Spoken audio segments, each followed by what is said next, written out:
দর্শক বিরতির পর আরও একবার শুভ সকাল সকালের বাংলাদেশে। দর্শক, রং বেরঙের কথামালা যখন একসঙ্গে বসে মনের ভাব প্রকাশ করে, জীবনের কথা বলে, মানুষের কথা বলে এবং ভীষণ ভালো লাগার কিছু শব্দ আমাদের মনের মধ্যে গেঁথে থাকে, সেই কথাগুলোই কিন্তু কবিতা।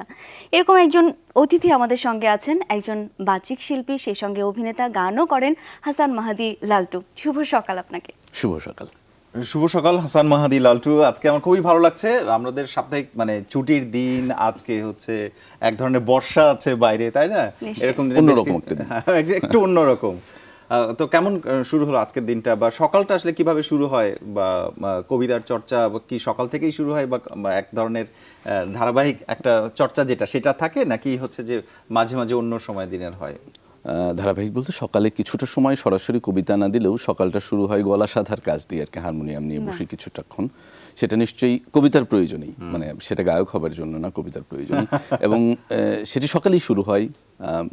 রাজধানী অনেকের, বিশেষ করে আমাদের অভিনেতা আবৃত্তি শিল্পী অনেকের এই প্রবণতা আছে, সকাল 10টা-11টা, সেটা আমার হয় না। 7টার মধ্যে ঘুম থেকে ওঠা হয়। তার মধ্যে আবার 2-3 দিন অন এয়ারের দায়িত্ব থাকে, 7টা বা 7:30টার মধ্যে পৌঁছাতে হয়। আচ্ছা, আপনার এই গল্পগুলো কিন্তু আমরা শুনবো, এক এক করে শুনবো, কিন্তু শুরুতেই একটা কবিতাই শুনতে চাই আপনার কাছ থেকে। ঠিক তাই। এমন স্নিগ্ধ একটি সকালে আসতে আসতে এই মাত্র বৃষ্টিতে মনে হচ্ছিল ধুয়ে মুছে রাজধানীটা আলাদা একটা স্নিগ্ধতা দিয়েছে, পবিত্রতার একটা পরশ। আসছিলাম এবং জানালা দিয়ে দেখছিলাম রাজধানী অন্যরকম। তো এমন সময় নিশ্চয়ই যদি বলা যায় আমার অন্তরটা আরো বেশি পবিত্র হোক, সুন্দর হোক, সেটি নিশ্চয়ই ভালো কিছু হয়। তো প্রথমে রবীন্দ্রনাথকেই দিয়ে শুরু করছি এবং এমন একটি কবিতা, অন্তর মম বিকশিত করো। বাহ, প্রার্থনা। অন্তর মম বিকশিত করো, অন্তরতর হে, নির্মল করো, উজ্জ্বল করো, সুন্দর করো হে, জাগ্রত করো, উদ্যত করো, নির্ভয় করো হে, মঙ্গল করো, নিরলস নিঃসংশয় করো হে, অন্তর মম বিকশিত করো, অন্তরতর হে, যুক্ত করো হে সবার সঙ্গে, মুক্ত করো হে বন্ধ, সঞ্চার করো সকল কর্মে, শান্ত তোমার ছন্দ, চরণ পদ্মে মমচিত নিস্পন্দিত করো হে, নন্দিত করো, নন্দিত করো, নন্দিত করো হে, অন্তর মম বিকশিত করো, অন্তরতর হে, অন্তরতর হে। বাহ, চমৎকার। রবীন্দ্রনাথ আমাদের শুরু করতে শেষ করতে সব সময় লাগে, এরকম ভাবনায় সব জায়গায় রবীন্দ্রনাথ ঢুকে পড়ে না? শুধু তাই না, বৃষ্টি দেখলে রবীন্দ্রনাথ লাগে, কি দেখে মনে পড়ে না, প্রেম করতে লাগে। সবকিছু শুরুতেই রবীন্দ্রনাথ, শেষেও রবীন্দ্রনাথ। ভীষণ রকম ভালো লাগা শুরু হয়ে গেল আমাদের সকালটা। রবীন্দ্রনাথ ছাড়া কারো কোনো কবির প্রতি কি দুর্বলতা আছে, যে এই কবির লেখা আমি বেশি পড়ি, বা হচ্ছে যে এই ধরনের কবিতা বেশি পড়ি, এরকম কোনো পছন্দ পাঠক হিসেবে একটা জায়গা আলাদা, কিন্তু আবৃত্তি শিল্পী হিসেবে তো কবিতা সন্ধান করার একটি জায়গা চলে। তো সেই জায়গায় সবসময় সবার ঊর্ধ্বে আমি জীবনানন্দকে রাখি আবৃত্তি শিল্পী হিসেবে।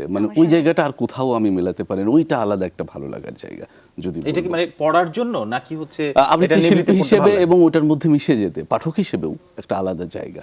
আমরা কি জীবনানন্দ দাশ তাহলে শুনতে পারি একটা সাউন্ড? পছন্দ, গুড, তাহলে তো হতে পারে। হ্যাঁ, নিশ্চয়ই। আবার আসিব ফিরে, সবার প্রিয়। হ্যাঁ, আমার আপনার সকলের প্রিয়। আবার আসিব ফিরে ধানসিঁড়িটির তীরে, এই বাংলায় হয়তো মানুষ নয়, হয়তো বা শঙ্খ চিল শালিখের বেশে, হয়তো ভোরের কাক হয়ে এই কার্তিকের নবান্নের দেশে, কুয়াশার বুকে ভেসে একদিন আসিব এ কাঁঠাল ছায়ায়, হয়তো বা হাঁস হব কিশোরীর, ঘুঙুর রহিবে লাল পায়, সারাদিন কেটে যাবে কলমির গন্ধ ভরা জলে ভেসে ভেসে, আবার আসিব আমি বাংলার নদী মাঠ ক্ষেত ভালোবেসে, জলাঙ্গিরি ঢেউয়ে ভেজা বাংলার এ সবুজ করুণ ডাঙায়। হয়তো দেখিবে চেয়ে সুদর্শন উড়িতেছে সন্ধ্যার বাতাসে, হয়তো শুনিবে এক লক্ষ্মী পেঁচা ডাকিতেছে শিমুলের ডালে, হয়তো খইয়ের ধান ছড়াতেছে শিশু এক উঠানের ঘাসে, রূপসার ঘোলা জলে হয়তো কিশোর এক সাদা ছেঁড়া পালে ডিঙা বায়, রাঙা মেঘ সাতটায় অন্ধকারে আসিতেছে নীড়ে, দেখিবে ধবল বক, আমারেই পাবে তুমি ইহাদের ভিড়ে, আমারেই পাবে তুমি ইহাদের ভিড়ে। বাহ, কি শানিত কথা বলা, তাই না? সেটাই। মানে এত আকুলতা। জীবনানন্দ দাশ মানে এই জন্য এতদিন থেকে গেলেন, থেকে যাবেন এবং সব বাঙালির খুব কাছাকাছি চলে যান আর কি। অনেক ধন্যবাদ মানে আবৃত্তির কবিতাগুলো চয়েস করার জন্য, যে এই ধরনের রবীন্দ্রনাথ, তারপরে জীবনানন্দ দাশ। মানে কাউকে মানে কোনো কিছুকেই কমানো যাবে না, কোনোটাতেই হ্যাঁ, কমতি একেবারে। নেই আসলে, একদমই সবকিছুই ছেপে যাচ্ছে। হাসান মাহদি লাল, তো মনের আপনার ভিতর। কাছে একটু জানতে চাই যে এই যে আবৃত্তি করছেন, এর বাইরে বাইরে আপনার পেশাগত জীবন বা আপনার যে চর্চার জীবন, সেটি সম্পর্কে একটু জানতে চাই। এবং মূলত টার্গেটটা কিরকম, যে এই জীবনকে ঘিরে আপনি কিভাবে স্বপ্ন দেখেন, কবিতা নিয়ে বসবাস করার বা এই ধরনের সাংস্কৃতিক যে সমস্ত পরিবেশন, আমি জানি যে নাটকের সঙ্গে আপনি জড়িত, সেটি সম্পর্কে আসলে জানতে চাই, কিভাবে জড়িয়ে পড়লেন। ধন্যবাদ। আমি আসলে খুবই মফস্বলের, বলা যায় যে চূড়ান্ত মফস্বলের একটি ছেলে। ইন্টারমিডিয়েট পাশ করে ঢাকায় আসি, ইউনিভার্সিটিতে ভর্তি হই। ছোটবেলা থেকে সংস্কৃতির সাথে এই জড়িত। গল্পটা কিন্তু বাংলাদেশের অনেক অনেক অনেকেরই থাকে। অধিকাংশেরই হ্যাঁ। আচ্ছা, তো সেই জায়গায় রাজধানীতে আসলাম, ইউনিভার্সিটিতে ভর্তি হলাম। তারপর থেকে সংস্কৃতির মূল ধারায় যাত্রা। তার আগে গান শিখতাম বাড়িতে থাকতে।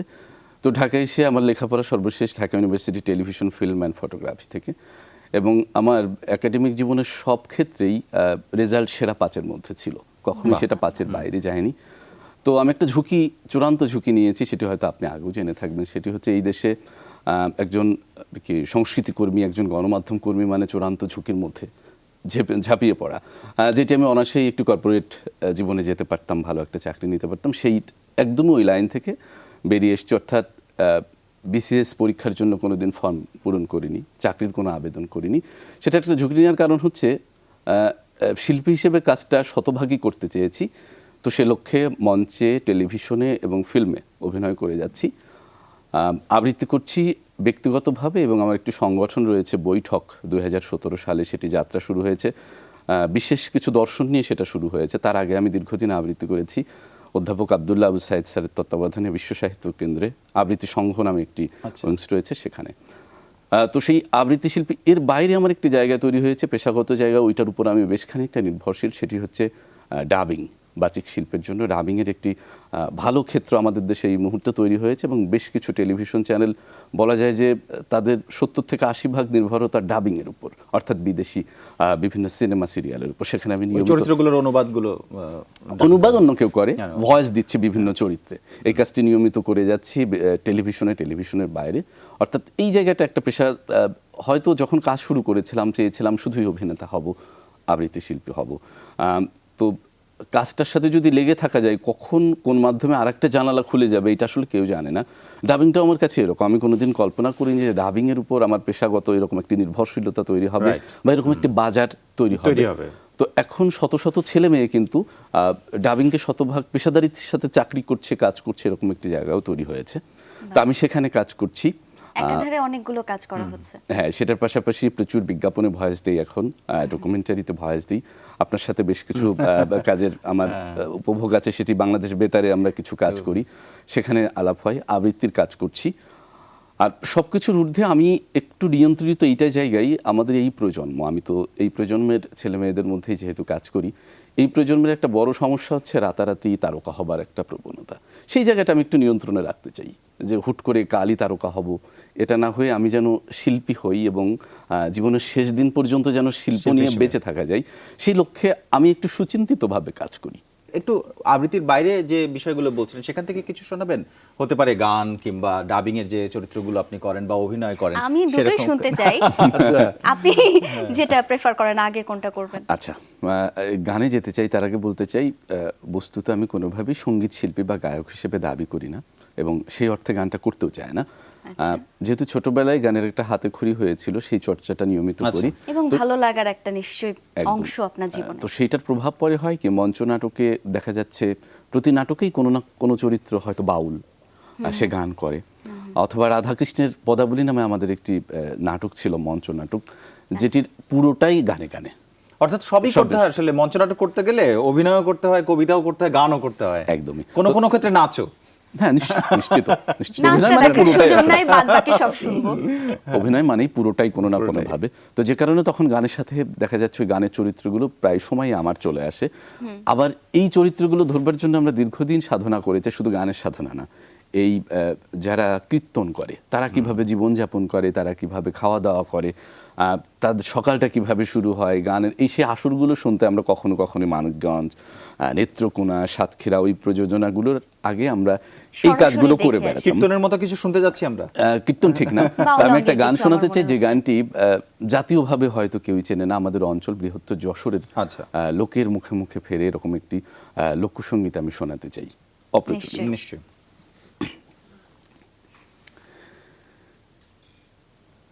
এ গান শোনাবো আমি কারে রে, সে তো ভুলে গেছে আজ আহা আমারে। এ গান শোনাবো আমি কাহারে রে, সে তো ভুলে গেছে আজ আহা আমারে, সে তো ভুলে গেছে আজ আহা আমারে। সাধ করিয়া গেথেছিলাম বকুল ফুলের মালা, জানতাম কি আর সেই মালাতে বাড়বে মনের জ্বালা, বাড়বে মনের জ্বালা। মালা পরাবো আমি, মালা পরাবো আমি কারে রে, সে তো ভুলে গেছে আজ আহা আমারে, সে তো ভুলে গেছে আজ আহা আমারে।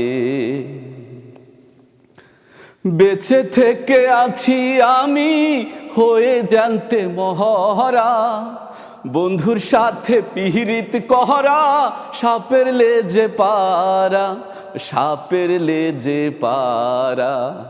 ছোবল মারিয়া একদিন, ছোবল মারিয়া একদিন মারে রে, সে তো ভুলে গেছে আজ আহা আমারে, সে তো ভুলে গেছে আজ আহা আমারে। এ গান শোনাবো আমি কাহারে রে, সে তো ভুলে গেছে আজ আহা আমারে, সে তো ভুলে গেছে আজ আহা আমারে, সে তো ভুলে গেছে আজ আহা আমারে। বাহ, চমৎকার। অপ্রচলিত একটি গান, অথচ এত সুন্দর কথা এবং সুর। এটা কিন্তু প্রচলিত হবার কথা, আমার মনে হয় এরপর থেকে হয়ে যাবে সেটা।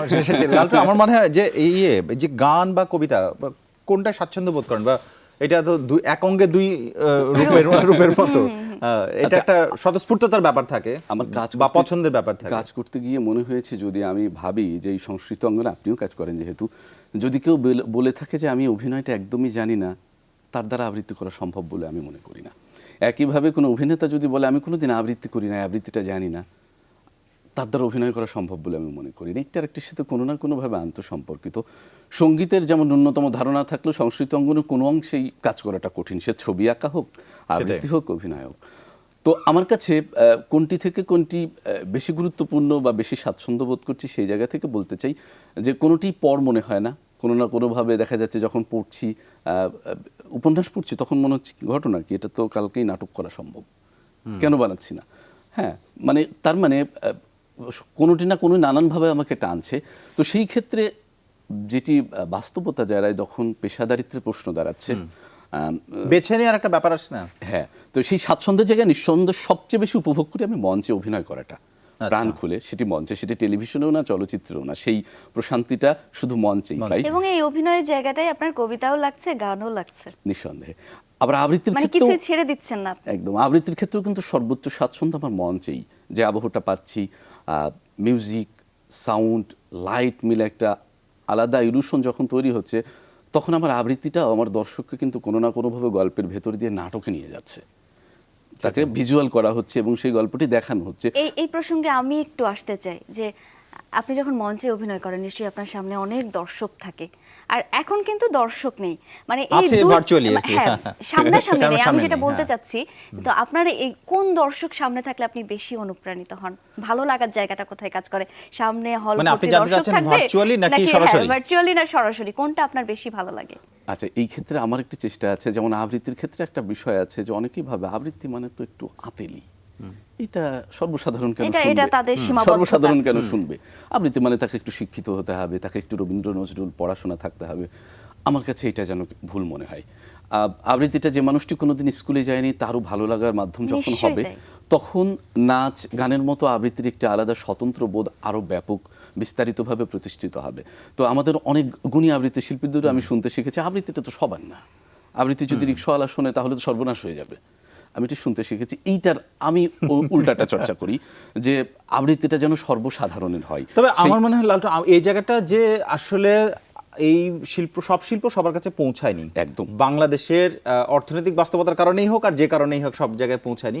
পৌঁছালে হয়তো একসময় একটা সবার বিষয়। হয়ে উঠবে, সেই রকম একটা মাঝামাঝি জায়গায় রয়েছে হয়তো। হ্যাঁ, তো আমি সেই জায়গা থেকে অনেক কাজ করি, যে অনেক কবিতা হয়তো খুব গভীরতা খুঁজছি, সেই গভীরতার দর্শক ধরে নেন যে খুব উঁচু মানের, তাদের অনেক সাহিত্য পড়া, অনেক পড়ালেখা, কিন্তু আমি আবার সেই মাধ্যমে ভাবছি, এই সপ্তাহে একটা কবিতা এটা করলাম, পরের সপ্তাহে একটা নতুন কবিতা ভাববো, যে কবিতা সবার, যে কোনোদিন স্কুলে যায়নি, সেও যেন সেটির রস নিতে পারে। তো সেক্ষেত্রে কোনো শিল্পটি সীমাবদ্ধ রাখলেই সেটি সংকুচিত হতে থাকে, আমার কাছে মনে হয়। অর্থাৎ সবার জন্য কাজ করতে চান সবার আপনি। জন্য কাজ করতে চাই এবং সবার জন্যই হওয়া উচিত। এবং সবারই বোধহয় সেই চিন্তাধারায় হওয়া উচিত বলে আমরা মনে সেটাই, করছি। সেটাই, সেটাই। আচ্ছা, এবার আমরা কি শুনতে পারি? একটা অন্যরকম কোনো পারফরমেন্স আপনার কাছ থেকে। আচ্ছা, ডাবিং নিয়ে যেহেতু কাজ করি, তো সেটি ছোট্ট একটি ঘরের মধ্যে নানান রকম কণ্ঠ আমাদের ধারণ করতে হয়। আচ্ছা, এই ডাবিং নিয়ে আরেকটু বলে রাখি, এই ডাবিংটা অনেক আবৃত্তি শিল্পী বলে যে আমরা কেন করছি না। ডাবিংয়ের একটা বড় জায়গায় কাজ করছে মূলত থিয়েটার কর্মীরা, অভিনেতারা। কারণ মূলত এই ছোট্ট ঘরের মধ্যে আমি দাঁড়িয়ে আছি, দাঁড়িয়ে থেকে কাজটা যদি আমি দাঁড়িয়ে থেকে আবৃত্তি শিল্পীর মতো পড়ে দিলাম, তাহলে সেটি আর হয় না। আমি খুন করছি মানে আমার চরিত্র, খুনের চরিত্র মানে যদি কোনো না কোনোভাবে আমার রক্ত, আমার শিরা উপশিরা যদি ওই পরিস্থিতিতে না আসে, কোনোভাবেই মাইক্রোফোনে একজন খুনির চরিত্র উঠে আসবে না।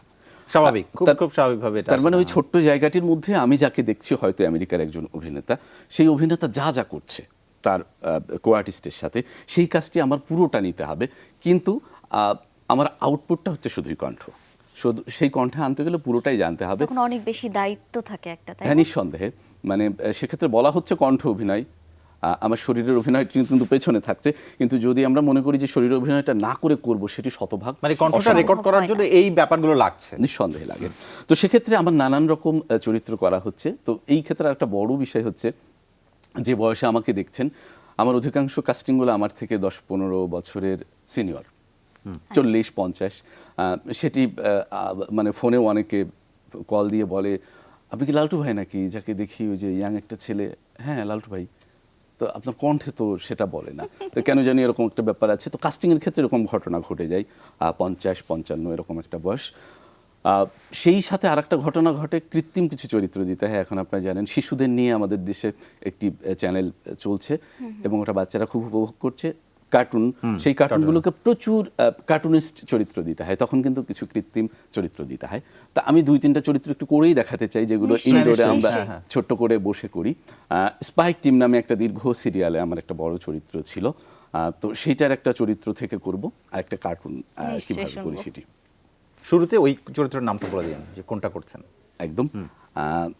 স্পাইক টিমে একটি চরিত্র, সেটি হচ্ছে জঙ্গলের মধ্যে অনেকগুলো ইতিবাচক চরিত্র থাকে, বাচ্চারা, সেই বাচ্চাদের নিয়ে কখনো কখনো অপশক্তি এসে ওদেরকে পথভ্রষ্ট করতে চায়, ক্ষতি করতে চায়।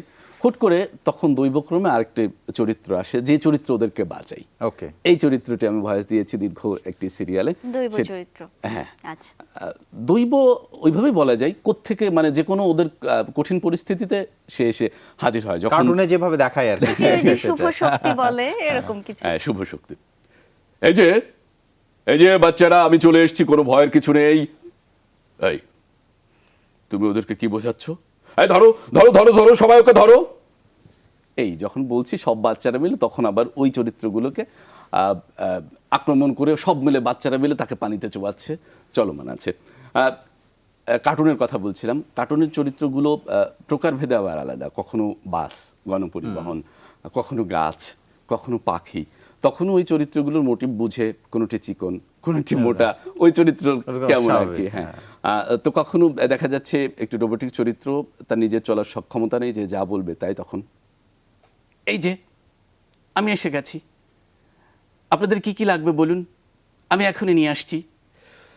এইটা যখন আমি ধরেন এটি একটি মানুষ চরিত্র, যখন আবার একটি বাসের চরিত্র দিচ্ছি, তখন সেটাকে অন্যভাবে, এই যে আমি কিন্তু এসে গেছি, কি করতে হবে বলুন, উঠুন উঠুন, আপনাদের পৌঁছে দিচ্ছি। এইটা আবার কখনো কখনো দেখা যাচ্ছে অনেক হট্টগোলের মধ্যে হুট করে একটি শয়তান চরিত্র, সেটিও কার্টুন। হ্যাঁ, সে আবার অন্য মোটিভে আসে, তখন মোটা ভয়ে যে, তোমরা এখানে কি করছো? এক মুহূর্তের মধ্যে যদি আমার সামনে থেকে না সরে যাও, তাহলে কিন্তু খবর আছে। এই সরো সরো বলছি। এইভাবে ধরে ধরে বক্তব্যটা একই, মানে চরিত্রগুলো পাল্টে যাচ্ছে। চরিত্রগুলো পাল্টে যাচ্ছে। আমরা আমাদের অনুষ্ঠানে আপনার সম্পর্কেও জানতে ইচ্ছে করছে, আসলে আবার অনেক কিছু শুনতেও ইচ্ছে করছে। হ্যাঁ, আপনার কাজ নিয়েও জানতে চাই, জানতে ইচ্ছে কি কি করছে। করেছেন। কোনটা বলবেন?